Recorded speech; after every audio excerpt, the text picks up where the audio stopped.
Imagine this. You lose your phone.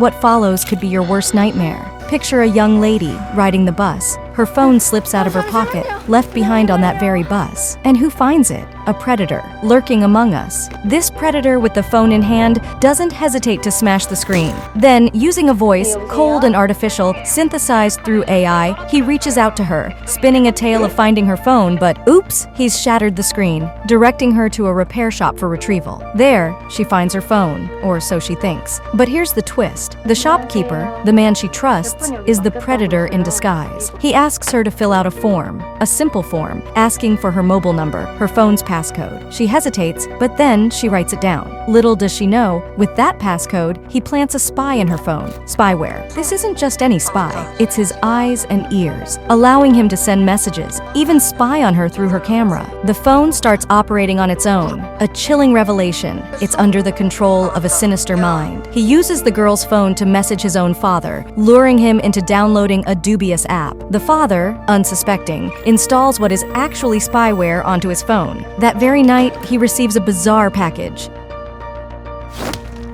Meanwhile, a mysterious murder case unfolds, catching the attention of the police. They discover the murderer had stolen the victim's phone, using it to track and ultimately to kill. This girl, unbeknownst to her, is marked as the next victim of this deranged killer. The next morning, she wakes to find she's missed her work alarm. Rushing to her job, she discovers her phone has sent out her company's secrets via her own Instagram. By the time she arrives at her office, the accusatory stares of her colleagues greet her. Despite her protests of a hack, disbelief hangs in the air. Her boss, without a word, shows her the door. Just like that, she's out of a job. The twisted saga takes a darker turn. A psychopath kidnaps the girl's father. Then, masquerading as a savior, he weaves his way into the girl's life. He whispers a warning into her ear. Her phone's compromised, infected with spyware. But here's the chilling twist. He's the architect of this digital invasion. As he fades into the background, the girl, desperate for answers, catches up to question him further. His response sends a shiver down her spine, suggesting a betrayal by someone close. Suspicion poisons her mind against her best friend, who had been by her side the night before. Confronted with the accusation, her friend's anger erupts, her words laced with venom. So what if I did it? In that moment, a friendship shatters. The predator watches from the shadows, a smirk on his lips. His plan is unfolding perfectly. Heartbroken, the girl casts her phone to the ground, a flood of memories rushing back. The lost phone, the repair shop. Driven by a sudden impulse, she returns to the scene, only to find the shop sealed off by the police.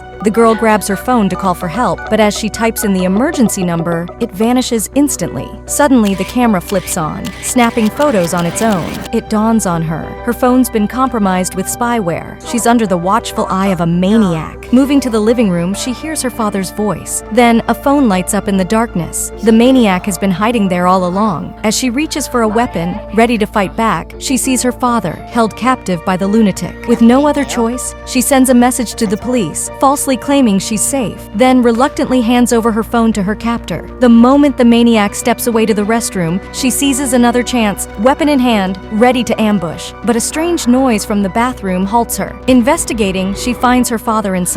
To protect him from harm, she allows herself to be captured. Yet, the maniac isn't satisfied. Turning on the faucet, he intends to drown her father. The girl's been kidnapped, bound and photographed by the madman. But, plot twist, the cops arrive on the scene. One sneaks up behind the officer, blade in hand, ready to strike. But luck's on their side. Another cop's there. Just like that, the culprit's subdued. The girl, rescued. Yet tragedy strikes next to them. Her father appears lifeless, drowned. Watching the maniac's triumphant smirk, the girl makes a bold move. She swipes a police handgun, confronts her captor. She avenges herself and those brutally taken before her. But then, a voice from behind. It's her father, alive against all odds. And so, the media lights up, exposing the criminal's MO to the world. He'd find a victim's phone, plant spyware, then watch, wait, and strike at the perfect moment. After hearing this tale, do you still think losing your phone is a minor inconvenience?